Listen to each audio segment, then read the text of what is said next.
Voyager, c'est aller à la rencontre de l'inconnu. Un inconnu parfois beaucoup plus terrifiant que les plats exotiques et les coutumes étranges. Car qui sait ce qui se cache le long de la route?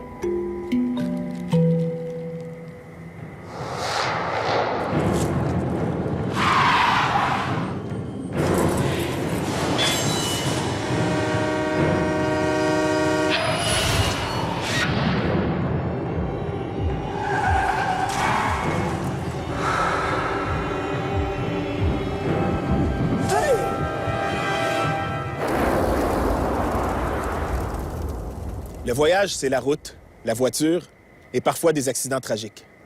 Comme celui décrit dans une légende qui a circulé sur le web en 2002. Une femme roulait avec ses 2 jeunes garçons quand un chauffeur a embouti sa voiture. Quand elle est revenue à elle, elle a constaté que ses enfants étaient hors de danger dans une voiture de police. Mais les policiers cherchent toujours qui a bien pu sortir les enfants de leur mauvaise posture, car ce ne sont pas eux. Un mystère semblable plane aussi sur le site d'un autre accident. C'est passé un après-midi sur une route très isolée où il ne passe qu'une voiture à l'heure. Une route pas très agréable d'ailleurs, avec plein de courbes et d'angles morts. Pas surprenant que les gens du coin évitent d'y passer. Il n'y a que des touristes pour s'y aventurer. C'est justement un couple de touristes qui s'est ramassé sur ce chemin-là, sans savoir ce qui les attendait. Ils roulaient lentement pour ne pas manquer les indications quand, soudainement, juste après une courbe, il voit arriver une femme tout ensanglantée. Le gars freine brusquement.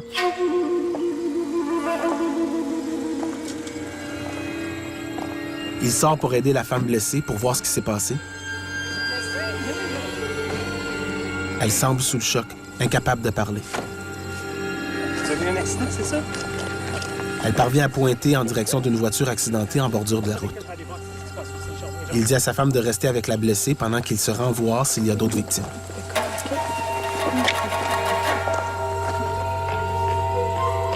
Le gars arrive à la hauteur de la voiture accidentée. Il voit bien que la conductrice est en très mauvaise posture. Il prend son pouls. Elle est bien morte. Sur la banquette arrière, il aperçoit un bébé. Il ouvre la portière pour le dégager de là et le ramener à la femme blessée. Il y a des chances que ce soit son enfant à elle et non pas celui de la conductrice décédée. Mais quand il arrive à sa voiture, la blessée a disparu. Sa femme est toute étonnée qu'il ne l'ait pas croisée. Elle l'a pourtant suivi jusqu'au site de l'accident. Il laisse donc le bébé à sa femme et retourne sur ses pas, où une autre surprise l'attendait. La femme blessée est bel et bien là, assise, inconsciente, derrière le volant.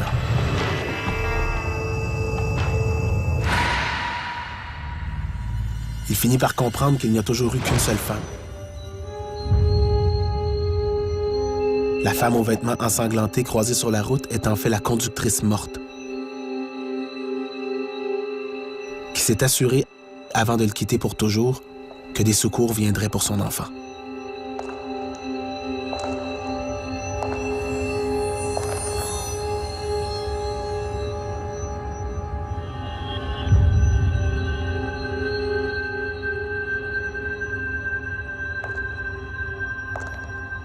Oui, avec l'accident de voiture, on a affaire ici à des apparitions de proches. Une version similaire à celle qu'on présente à l'émission, c'est une femme qui conduit sa voiture avec les 2 enfants en arrière, qui va faire un accident. Lorsqu'elle va se réveiller, parce que l'impact est fort, elle va réaliser que l'arrière de sa voiture est une perte totale et que ses enfants ont disparu. Donc, paniquée, elle va sortir ensanglantée de la voiture, chercher ses enfants. Elle va tomber sur une voiture de policiers qui ont déjà les enfants sur la banquette arrière. Les policiers vont lui raconter que c'était un homme qui est apparu comme ça sans raison, qui s'est sorti du bois avec les enfants dans les bras, puis qui lui ont annoncé qu'il y avait une femme qui avait fait un accident plus loin, puis d'aller l'aider. Les policiers vont finir par comprendre qu'il s'agissait du mari de la femme qui était revenu d'entre les morts pour sauver ses enfants. Cette histoire-là est quand même pas rare. Elle est assez bien répertoriée aussi.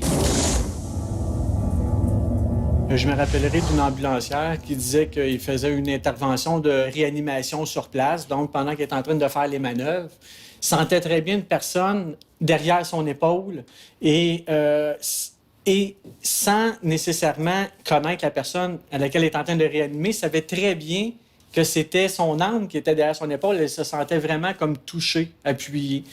Et la personne est décédée. Donc, oui, il y a des gens qui ont la capacité de percevoir ces fréquences-là. Je crois sincèrement en la persistance de l'âme après la mort. Il y a quelque chose qui persiste après la mort, une quantité. Il y en a qui disent que c'est 21 grammes qu'on perd lors de la mort. C'est quoi ce 21 grammes-là? Est-ce que c'est vraiment une quantité d'énergie? Moi, sincèrement, je crois qu'il y a quelque chose qui persiste puis qui peut contacter les vivants. Étant donné qu'elle était en état de panique lors de sa mort, sa fréquence vibratoire était beaucoup plus perceptible par les humains, par les personnes qui sont vivantes. Et quand il y a eu l'intervention de l'homme vis-à-vis son jeune enfant, elle a été rassurée, probablement, et là, sa fréquence a changé. Donc, la raison pour laquelle les gens n'étaient plus capables de la percevoir.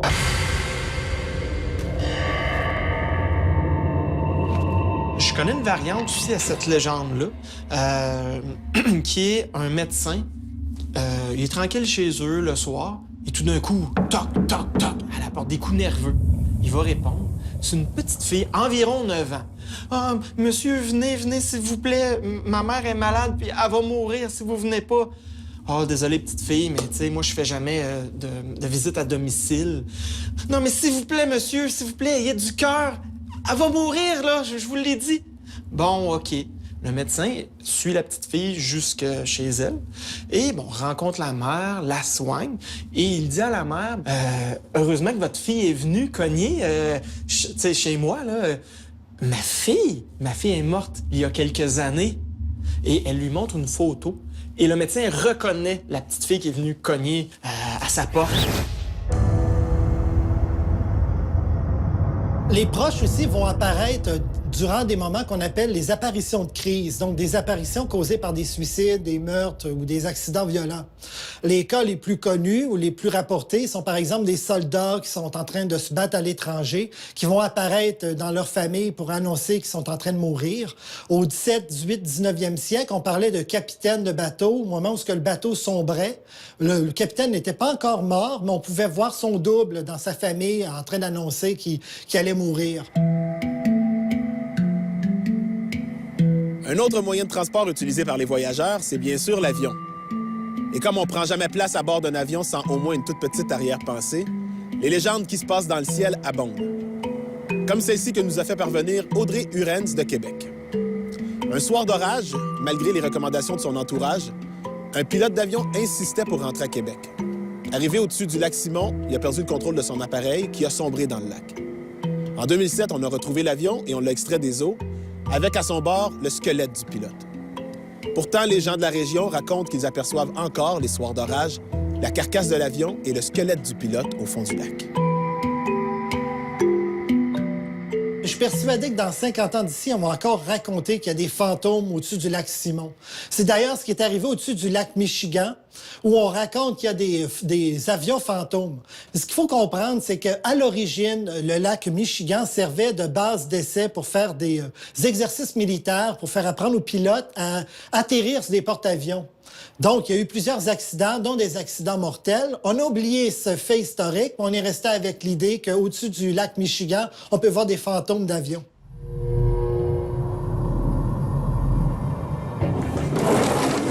Après la pause, une route qu'il vaudrait mieux ne jamais emprunter.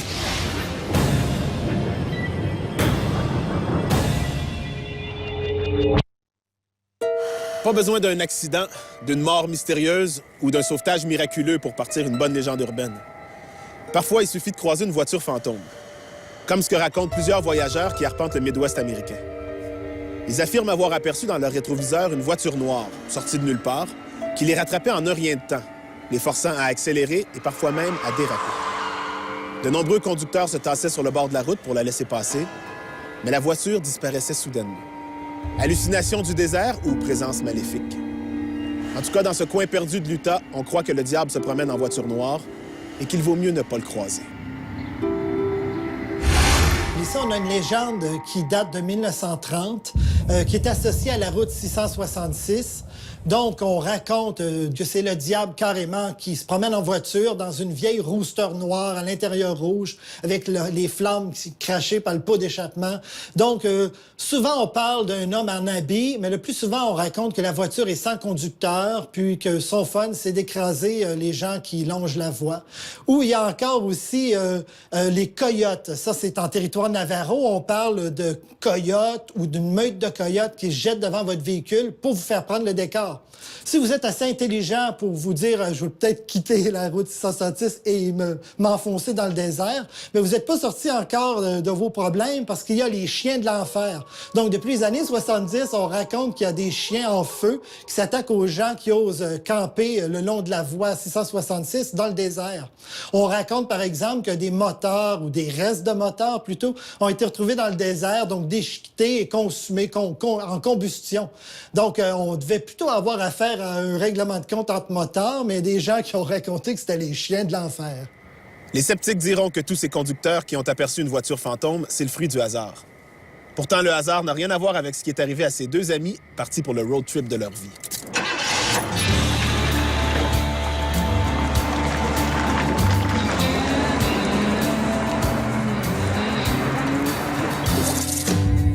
Partir sans but précis, avec seulement une carte, une voiture et un compagnon de route, c'est l'expérience que deux gars de Québec voulaient vivre avant d'entrer à l'université. Ce serait le voyage de leur vie. Ils se doutaient pas à quel point. Ils étaient partis faire un road trip aux États-Unis. Ils parcouraient les routes depuis quelques semaines déjà. Le voyage tirait à sa fin et ils avaient prévu de s'arrêter dans un motel pour se reposer avant d'entreprendre le long chemin du retour prévu pour le lendemain. Un des gars, celui chargé de suivre la carte routière, commençait à douter qu'il trouverait un motel avant la nuit. Le conducteur, qui commençait à être assez fatigué, propose qu'il s'arrête pour camper sur le bord de la route. Il repartirait très tôt le lendemain matin. Ils installent donc leur tente juste assez loin de la route pour pas entendre le bruit des voitures. À des centaines de kilomètres de là, un conducteur de camion est sur le point de partir pour une livraison devant être faite pour le lendemain matin. Il conduira donc toute la nuit. Il décide d'emprunter une route qu'il n'avait jamais prise avant et qui devrait lui sauver bien du temps. Mais personne ne saura jamais pourquoi. Après plusieurs heures de route, sans embûche, le camion s'est mis à tirer vers la droite, provoquant une sortie de route fatale.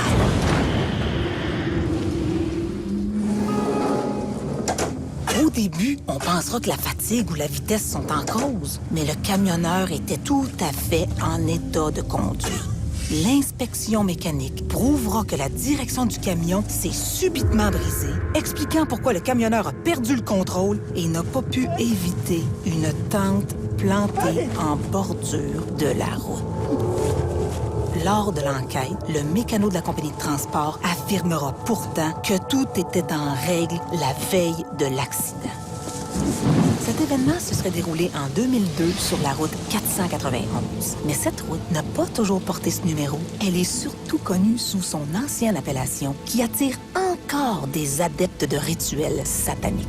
La route 491 a longtemps été la route 666. Donc, la route maudite ou la route 666 ou l'autoroute du diable, en fait, prend son nom à partir de 1926. Ce qu'il faut comprendre, c'est que la route est réellement dangereuse, surtout dans le secteur du Nouveau-Mexique, le territoire Navajo, où la route est très sinueuse, surtout pas du tout entretenue par l'État. Donc, on a une route dangereuse réellement pour qu'on finisse par croire que la route était maudite. Aussi au Québec, on a la 138, si je ne me trompe pas, sur la Côte-Nord, où est-ce qu'il y a eu beaucoup d'accidents à un même endroit qu'on n'arrive pas à expliquer. Donc, on a notre route 666 au Québec. Il y a aussi, à l'étape, dans le chemin des Laurentides, la route des Laurentides qui mène dans le parc, On a répertorié aussi beaucoup de phénomènes paranormaux. Des gens rapportent avoir vu des âmes errantes rentrer en communication avec eux. Ce qui a attiré mon attention, c'est l'inspection mécanique. OK? Bon, par expérience, j'ai déjà été camionneur. Puis, je sais très bien que les pièces de direction sont un élément majeur dans l'inspection. Donc, dans l'histoire, on raconte bien que la veille, il y avait eu une inspection d'un mécanicien, donc qui est tout à fait qualifié pour vérifier la direction et toutes les pièces majeures. Ce qu'il faut comprendre aussi, c'est qu'avant de partir, le camionneur doit aussi faire son inspection. Donc, en peu de temps, on a 2 inspections qui ont été faites de 2 personnes différentes. Donc, le bris mécanique est très peu probable dans cette histoire-là.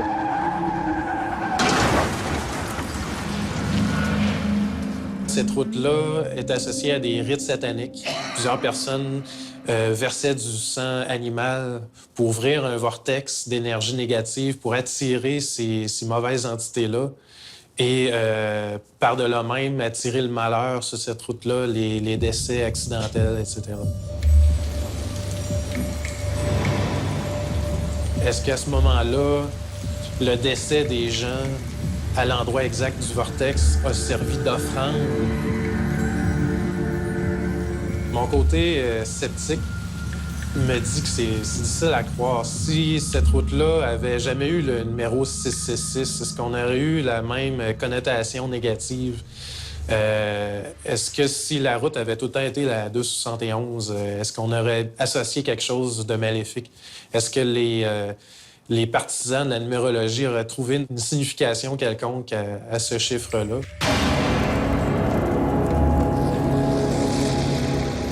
La route 666 va faire partie des 15 routes les plus dangereuses des États-Unis jusqu'en 2003, au moment où on va changer le nom de la route pour la 491. On va faire ça en grande pompe avec le prêtre et même le chaman amérindien pour bénir la route. Le but, c'est pas tant de conjurer le sort que faire un coup médiatique pour bien faire comprendre aux Américains que la route a changé de nom, parce que c'était pas tant les satanistes que la route 666 attirait, mais les touristes qui venaient arracher des plaques pour s'en faire des souvenirs. Donc, à 250 $ la plaque, ça coûtait très cher à l'État, d'autant qu'ils n'avaient même pas investi sur la route.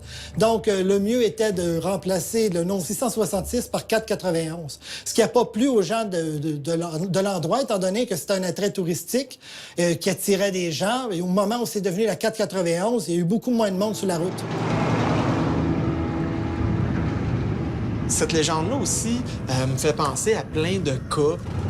Par exemple, le conducteur de nuit, bon, il est seul dans son char, apparemment. Parce que tout d'un coup, il regarde dans son rétroviseur, il y a quelqu'un d'assis, tu sais. C'est parce qu'on est sur une route là, qu'on n'aurait jamais dû passer, ou c'est qui ce passager-là? Et quand il regarde, il se détourne, ah non, il y a personne finalement. Tu sais, mais peut-être ça peut lui faire prendre un accident, tu sais. On sait jamais, peut-être c'est ça qui est arrivé avec le fameux camionneur, même si l'histoire dit autre chose. Il y a aussi des cas où est-ce qu'il y a des conducteurs qui se réveillent subitement et qui ont parcouru comme ça, 10, 15, même 20 km sans s'en apercevoir. Ce que je trouve intéressant là-dedans, c'est où est-ce que leur voiture a vraiment roulé pendant ce temps-là? Est-ce qu'ils sont vraiment restés sur la route ou ils n'étaient pas ailleurs? C'est souvent cet ailleurs-là qui fait peur.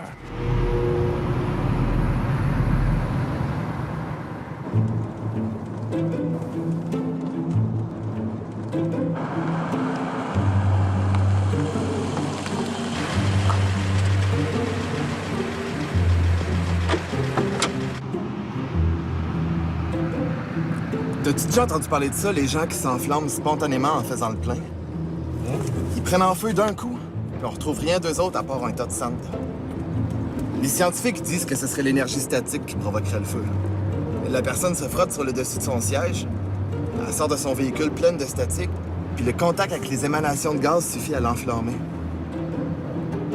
Mais c'est une théorie qui est contestée par les adeptes de paranormal. Surtout parce que dans la plupart des cas, ce que les gens avaient dans les poches n'a pas brûlé. C'est seulement le corps qui est attaqué.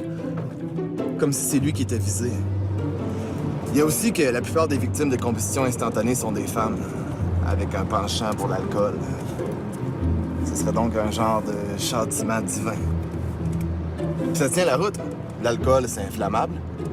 Puis la femme, c'est l'instrument du diable dans la Bible.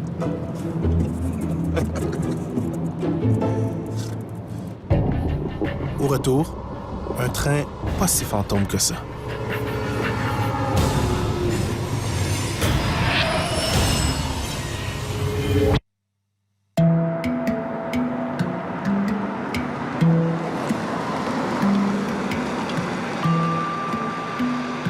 Un moyen de transport de moins en moins populaire, semble-t-il, c'est le train. En fait, les trains, il y en a tellement peu qu'on traverse les passages à niveau sans trop ralentir. Mais un accident est si vite arrivé. 2 enfants jouaient sur une voie ferrée, comme on l'a tous déjà fait. Mais comme il y avait de moins en moins de trains, c'était pas vraiment dangereux. Mais ce jour-là, un train, il y en aurait bel et bien un, dont l'arrivée était prévue plus tard en soir. Comme les 2 frères se trouvaient pas trop loin du passage à niveau, la cloche indiquant qu'un train approche les avertirait à temps et ils pourraient dégager la voie. La nuit est tombée et il était maintenant l'heure de rentrer à la maison. Le plus jeune des 2 frères s'amusait à sauter sur les rails quand il s'est coincé le pied entre 2 traverses. Le plus vieux avait déjà pris pas mal d'avance et ça lui disait plus ou moins de rebrousser chemin. Mais quelque chose a attiré son attention, comme un bruit sourd et lointain. Et plus ça se rapprochait, plus il comprenait qu'un train allait foncer sur eux autres. La cloche du passage à niveau s'est mise à sonner. Plus de doute! Il a crié à son frère de se dépêcher, mais le petit n'arrivait pas à se dégager. Rien à faire. Un nœud dans ses lacets l'empêchait de retirer sa chaussure. Il tirait sur sa jambe de toutes ses forces, mais rien bougeait. Son grand frère s'est mis à courir, mais il s'est pas rendu à temps. Le train est passé à toute vitesse devant lui sans qu'il puisse faire quoi que ce soit. Quand il a rouvert les yeux, il a vu son petit frère de l'autre côté du chemin de fer. Il manquait une chaussure, écrasée sous les rails, mais lui était sain et sauf. Les 2 jeunes n'ont pas cherché à comprendre ce qui s'était passé. Ils voulaient seulement rentrer le plus vite possible à la maison. Ils n'ont pas remarqué les mouches à feu qui virevoltaient au-dessus des rails, ni la chaussure qui était parfaitement délacée alors que le garçon n'était pas parvenu à l'enlever. Ils n'ont pas plus remarqué l'enfant qui se faufilait dans le boisé en les regardant s'éloigner. Les lucioles l'ont suivi dans la forêt, d'où il ne ressortirait que si un autre enfant, comme lui quelques années avant, était mal pris alors qu'un train fonçait sur lui.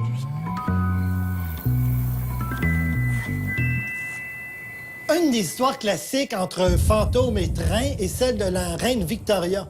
Donc, on raconte que la reine Victoria, qui était à bord d'un train et sur le point de prendre un pont qui s'était écroulé, a réussi à être sauvée parce que le conducteur, au moment où il allait prendre le pont, a vu des ailes dans le brouillard, des ailes d'ange. Donc, il a décidé de stopper le train, d'aller vérifier, d'en avoir le cœur net, puis il a découvert qu'effectivement, le pont était écroulé, puis s'il l'avait pris, ils seraient tous morts.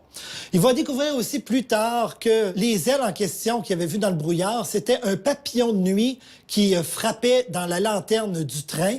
Donc, c'était finalement la projection des ailes du papillon dans la lanterne qu'avait vu le conducteur. Donc, on a cru à une intervention des anges pour sauver la reine Victoria. Cette histoire-là me semble aussi très plausible. On peut constater qu'il semble y avoir eu 2 interventions. Celle des mouches à feu, des lucioles, qu'on pourrait probablement aussi interpréter comme étant une intervention angélique. Et on rapporte aussi l'intervention d'une âme qui semblerait se sauver vers le bois. Pour moi, c'est une ou l'autre des interventions qui est possible. Les 2 ensemble est peu probable. Il peut y avoir une intervention d'une âme errante, que j'appelle une âme qui a été prise sur le plan terrestre, qui a probablement été, elle aussi, frappée à une époque ou à une autre. Puis, quand elle constate qu'il y a des gens qui sont en danger, intervient pour pouvoir les sortir du pétrin. J'ai entendu beaucoup d'histoires et même des témoignages de gens dans des endroits hantés, des anciens hôpitaux, des anciennes prisons, qui ont vraiment été poussés contre le mur par une force invisible. J'ai entendu parler beaucoup d'histoires de gens qui ont été protégés une main qui a été appuyée au bon moment sur eux. Ils ont été touchés, ils ont senti quelque chose. Même il y en a qui ont vu une apparition qui les a fait figer. Ils n'ont pas marché dans la rue au moment où il y avait un autobus qui passait, des choses du genre. Je crois sincèrement que c'est possible qu'une force invisible puisse affecter le monde des vivants, le monde physique. Les fantômes et les trains, étrangement, font beau ménage. Il y a des milliers d'histoires de fantômes qui sont liées à des voies ferrées. Au Japon, il y en a une qu'on appelle Teke Teke. Il s'agit d'une jeune fille qui se suicide en se jetant devant un train, puis l'impact est assez fort pour la couper en deux. Donc, on raconte que le fantôme de la jeune fille, évidemment la partie du haut, hante la voie ferrée. Donc, son fun, c'est elle se traîne avec ses bras, d'où son nom, Teke Teke. C'est le tac-tac des bras au sol. Elle laisse une grosse coulisse de sang derrière elle. Son fun est d'attraper les chevilles des gens sur les quais pour les ramener vers le train pour qu'ils meurent. Donc, on peut s'imaginer un fantôme avec des gros bras.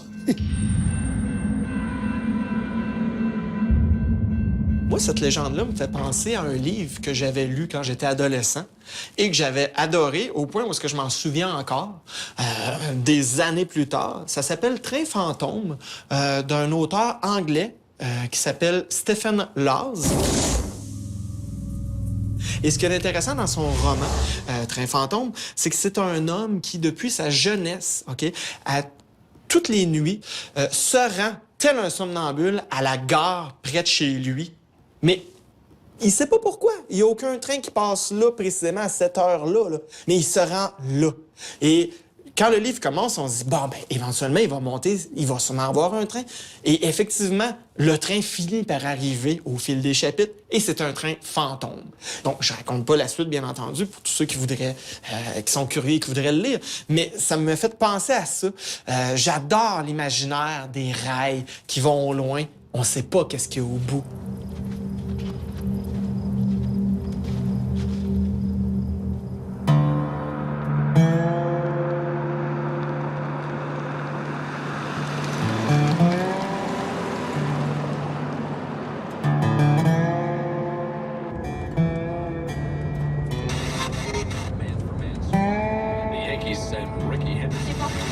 En effet, une des pires tragédies ferroviaires a eu lieu à Salt Lake City en 1938. Un autobus scolaire rempli d'enfants est malheureusement tombé en panne sur le chemin de fer qui traversait la ville. Alors, il y a un train qui a englouti l'autobus, tuant tous les passagers. Il paraît que de nos jours, plusieurs adolescents en manque de sensations fortes se rendraient sur les lieux de l'accident et immobiliseraient leur véhicule sur les rails dans le but de démarrer là, juste avant que le train passe. Mais on raconte que leur voiture se mettrait à avancer toute seule jusqu'à ce qu'elle soit en sécurité loin des rails. Des témoins auraient même vu des traces de mains d'enfants dans la poussière accumulée sur la carrosserie. Bon, ce soir-là, il savait pas qu'il était pas... Non? Donc, les cas où les voitures sont poussées miraculeusement au-delà de la voie ferrée, ça a été expliqué dans une autre émission américaine qui s'appelle Fact or Faked, Paranormal Files. C'est une émission qui est dirigée par un ancien agent du FBI. Et ils ont analysé la route. Ils ont vu, avec des lasers, qu'il y avait un petit dénivelé. Et à cause de la position des arbres le long de la route, notre cerveau ne voit pas nécessairement cette pente-là dans le sens qu'elle est. C'est comme la côte magnétique à Moncton, au Nouveau-Brunswick. On lâche le frein et on est sûr qu'on monte la côte. Et ce qui se passe, c'est qu'on descend la côte. Mais les arbres sont positionnés d'une certaine façon que notre esprit est certain que c'est une côte montante et non pas descendante. Il y a aussi la légende de la veuve Anne. Donc, Anne est la femme du contrôleur du train. Donc, c'est le gars qui est censé faire l'aiguillage pour faire en sorte que les trains n'aient pas de collision. L'homme en question, une journée de travail, va faire un mauvais pas, puis il va être frappé par un train. Donc, on va demander à sa femme, Anne, de remplacer son mari, étant donné qu'elle connaît bien ce que son mari faisait. Donc, on est en plein Far West. La femme travaille durant 1 an, jusqu'à la nuit de l'anniversaire de la mort de son mari, où elle a l'impression de voir une forme vaporeuse au loin, exactement à l'endroit où son mari est mort. Donc, elle, c'est sûr, il faut qu'elle se rende sur place pour voir si c'est pas son mari. Donc, elle va laisser son poste. Puis, pendant qu'elle est pas à son poste, il y a 2 trains qui vont entrer en collision avec vraiment plusieurs morts. Donc, comme on est au Far West, on va faire justice soi-même. Donc, les villageois vont s'attaquer à la veuve Anne et vont la tuer. Donc, la légende raconte que la nuit de la mort du contrôleur, on peut avoir vraiment un spectacle. Parce que là, on peut voir le contrôleur, la veuve Anne qui pleure, qui cherche son mari, puis les 2 trains fantômes qui entrent en collision. Le seul problème, c'est que j'ai jamais trouvé c'était où et à quelle époque. Après la pause, quand le passé revient.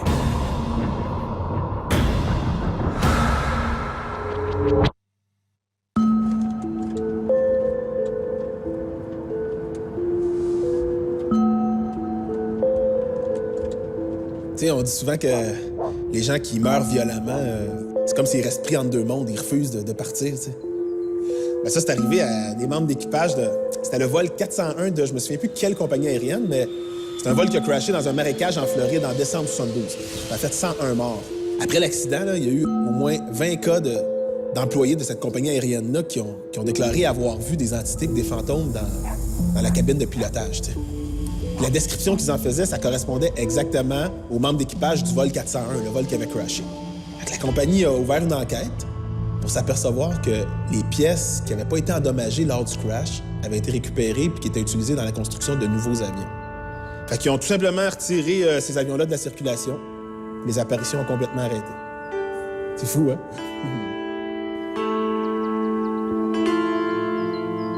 J'y crois pas tellement au fait que ce soit les membres de l'équipage qui voient d'anciens collègues, décédés, tout ça. Ils savent à quoi ils ressemblent, sont capables de le décrire. C'est pas comme si c'était les passagers. Mon Dieu! Qui racontaient, on a vu, mettons, un pilote, défiguré, puis il le décrirait. Puis là, tu verrais les membres d'équipage vivants. Ah, mais c'est notre collègue Bruno. Tu sais, mais là, ils savent déjà, ils peuvent bien inventer ce qu'ils veulent. La compagnie va décider de carrément faire une enquête et produire un rapport pour savoir s'il y a réellement des fantômes. Finalement, lorsqu'on lit le rapport, pas grand-chose d'intéressant. Il faut comprendre qu'une fois qu'on est vraiment sous enquête, peut-être qu'on a une petite gêne. Donc, on parle surtout d'odeur de cigarette, d'aftershave ou de lumière qui apparaissent sur la carlingue de l'avion. Mais n'importe quel gnochon qui travaille à bord d'un avion sait que les lumières sur la carlingue, c'est des feux de synthème, donc de l'électricité statique. Et comme à l'époque, on pouvait fumer dans les avions, mais c'est normal qu'en brassant un peu un vieux fauteuil, qu'on puisse sentir une odeur de cigarette ou même une odeur de aftershave. Donc, il n'y avait rien ici qui avait aucun lien avec les fantômes. Les rumeurs de fantômes, que ce soit dans les avions, les trains ou les hôtels, ça fait fuir les clients plus que ça les attire. C'est ce qu'a découvert le propriétaire d'une auberge dans notre prochaine légende. Il y a quelques années, un homme a hérité d'une vieille maison datant de la fin du 19e siècle. Il était très bricoleur, alors il a entrepris de la rénover pour la transformer en bed and breakfast. C'était son projet de retraite. En se servant des photos d'archives de l'époque de la construction, le proprio a donc reconstitué la demeure comme elle était dans le temps. Il était assez fier du résultat final. Les travaux terminés, il allait enfin pouvoir ouvrir les portes de son gîte.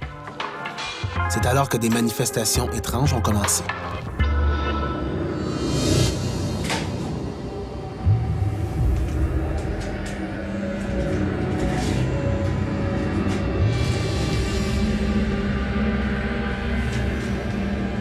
Un matin, en entrant dans une chambre pour la nettoyer, il a remarqué sur le lit l'empreinte d'un corps invisible sur le matelas.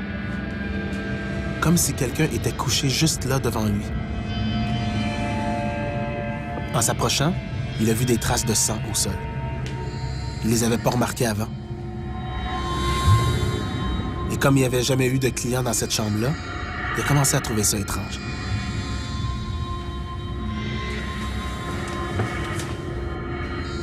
Et la nuit, il se réveillait en grelottant. Mais il n'avait aucun souvenir d'avoir retiré toutes ses couvertures, qu'il retrouvait pourtant loin du lit.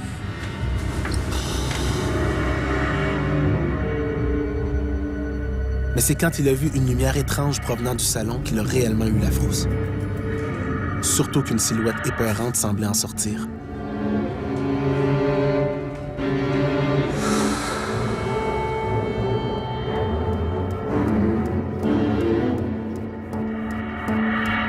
Il a donc convoqué une médium pour éclaircir le mystère.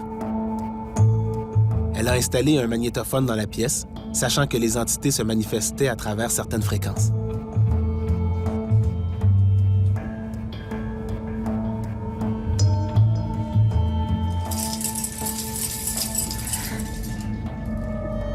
Elle a posé une question toute simple, à voix haute. Est-ce que quelqu'un dans la pièce? Ils ont patienté quelques secondes avant d'entendre un bruit. Un genre de grincement. Ensuite, ils ont clairement entendu quelqu'un murmurer « Vous êtes chez moi ». Plus de doute, l'auberge était bel et bien hantée. Mais par qui? La médium le découvrira après la pause.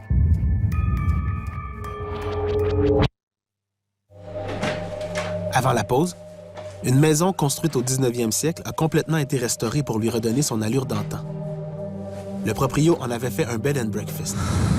Juste comme les travaux se terminaient, des phénomènes étranges ont commencé à se manifester. Le proprio a fait venir une médium pour éclaircir le mystère. À l'aide d'un enregistreur vocal, ils ont pu capter la voix de quelqu'un qui murmurait « Vous êtes chez moi ». La médium a appris qu'en 1892, les propriétaires de la maison avaient été assassinés par leur propre fille. La meurtrière avait été ensuite reconnue coupable et pendue, comme c'était la coutume à l'époque. La maison avait alors été vendue et complètement restaurée par les acheteurs, sans doute pour en changer l'atmosphère à la suite d'un meurtre aussi violent.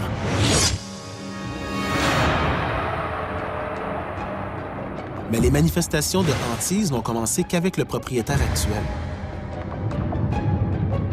Pourquoi pas avant?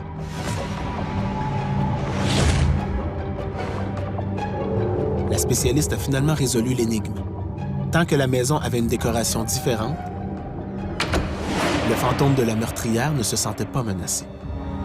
Mais depuis que la maison avait été remise dans le même état qu'au moment des crimes, le fantôme de la meurtrière se remémorait ses vieux souvenirs et voulait de nouveau se venger. Après tout, c'est pour hériter de la maison de ses parents qu'elle les avait tués.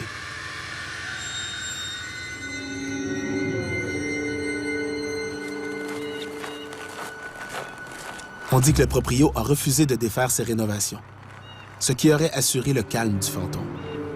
Il a plutôt essayé d'attirer une clientèle particulière en annonçant des séjours dans une auberge hantée. Il a déclaré faillite peu de temps après.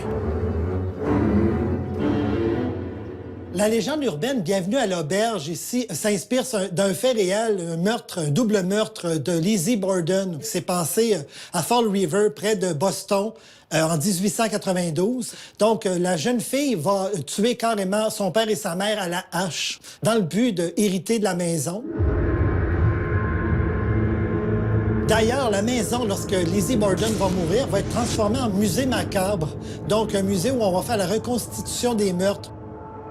On va retrouver, par exemple, le père dans le divan où il a été tué, la mère dans la chambre, donc quelque chose de vraiment morbide. Ça va être très populaire au point que ça existe encore aujourd'hui. En 80, par contre, on va transformer le musée en bed and breakfast. Donc, il y a moyen maintenant de coucher sur place pour, soi-disant, voir le fantôme de Lizzie ou de ses deux parents.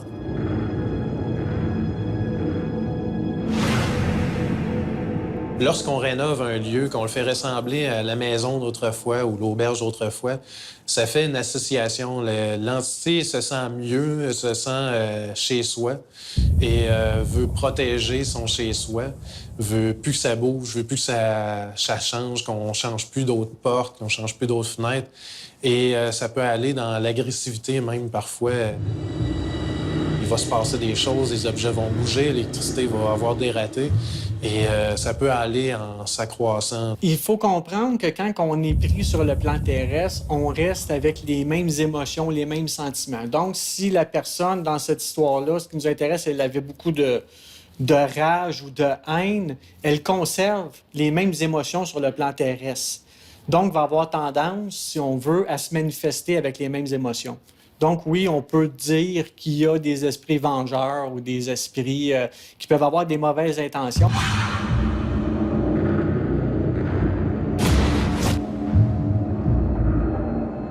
Pour moi, le fait que ce soit une petite fille qui a tué ses parents, ça a quelque chose de vraiment particulier parce que, habituellement, dans l'imaginaire, des trucs d'épouvante ou de légende, je sais pas pourquoi, mais c'est souvent un petit gars. On dirait qu'un petit gars, c'est plus porté à faire quelque chose de sur un coup de tête. Tu sais, bon, il aurait assassiné ses parents, c'est triste et tout, mais bon. Mais une petite fille, souvent, dans l'imaginaire, je dis bien, ça représente la pureté. On l'imagine en petite robe blanche, là. Puis là, mon Dieu, une petite fille qui tue ses parents. Mais on sait bien que ça peut arriver là, dans les journaux, dans les faits divers. Mais pour une histoire comme ça, dans les légendes, habituellement, c'est comme Damien, là, 666. C'est l'enfant du diable, c'est l'antéchrist, finalement, qui est né. Et c'est un petit gars qui va devenir, justement, à la maturité, à l'âge adulte, le démon en personne et qui va apporter l'apocalypse avec lui. Par rapport à l'auberge, si j'arrivais avec mon équipe sur place, j'essaierais de reproduire les phénomènes. On parle de brume, j'essaierais de faire aller une machine à fumer pour voir où la brume se dirige. Est-ce qu'elle suit le même chemin avec la ventilation similaire aux conditions de cette nuit-là? J'essaierais aussi de reproduire la forme dans le lit. Est-ce que c'est possible que le matelas est vraiment déformé puis que si on applique un drap après un certain temps, impose la forme de tous les corps qui ont passé sur ce matelas-là. J'essaierai de reproduire tout ça pour essayer d'expliquer physiquement qu'est-ce qui pourrait se produire avant de tomber dans le paranormal. Donc, dans ce cas-là, le brouillard, ça aurait pu être une chambre froide ou un endroit plus frais qui, avec les bonnes conditions d'humidité, provoque un nuage de vapeur qui se déplace dans la maison. Si on entend des cris, ils peuvent être à l'extérieur de la maison. Ça se conduit bien dans les anciennes ventilations, même les nouvelles ventilations. Ça conduit, ça a l'air de venir d'une pièce, mais en fait, c'est à l'extérieur. Des enfants jouent dans la cour à l'extérieur et on les entend à l'intérieur. J'ai eu à faire une intervention dans une... Bon, des gens m'appellent, sont témoins de phénomènes paranormaux qu'ils ne peuvent pas expliquer. Et en me rendant dans le sous-sol, j'ai constaté qu'il y avait des taches de sang à terre. Bon, c'est clair que la personne ne les voyait pas, mais j'ai pu constater qu'il y avait une empreinte de sang, je pouvais clairement le voir. Et la personne me confirmait à ce moment-là qu'il y avait eu un meurtre dans la maison, qu'il y avait eu une attaque à la hache. Donc, c'était clair que en voyant le sang, avec la fréquence que ça avait laissé, bien, on pouvait, à ce moment-là, pour moi, c'était clair que c'était la personne qui s'était fait tuer qui était encore présente dans la maison. Il y a beaucoup d'auberges hantées. On pourrait même dire, d'une certaine façon, que c'est un attrait touristique. D'ailleurs, je me rappelle d'un cas qui est arrivé en 80 d'une vieille auberge hantée. Donc, c'était une auberge qui datait du Moyen Âge puis qui se passait de père en fils. Puis, en 80, c'est une compagnie qui a acheté l'auberge en question, puis annonçait dans les journaux que lorsqu'ils avaient fait des rénovations, ils avaient trouvé dans les murs des cordes puis des systèmes de poulies qui dataient de 200 ans, qui servaient justement à faire croire aux fantômes. Même si on regarde aujourd'hui, par exemple, le site du Château Frontenac, on va quand même faire un clin d'œil en disant qu'au 3e étage, il y a une dame blanche qui existe et qu'il y a encore aussi le fantôme de Frontenac qui hante la place. C'est assez populaire. J'ai trouvé un site où des touristes japonais qui parlent du Château Frontenac puis qui se racontent une à l'autre. Ah oui, moi, je l'ai vu, le fantôme, il était dans la cage d'ascenseur, tout ça. Donc, on voit qu'il y a quand même un tourisme pour le paranormal. Quand on voyage, la menace peut être dans le moyen de transport qu'on utilise, à l'endroit où on a décidé de passer la nuit, ou au détour du chemin, sur une route sordide dans un coin perdu, ou simplement dans notre imaginaire, à cause d'une bonne légende urbaine qu'on a entendue.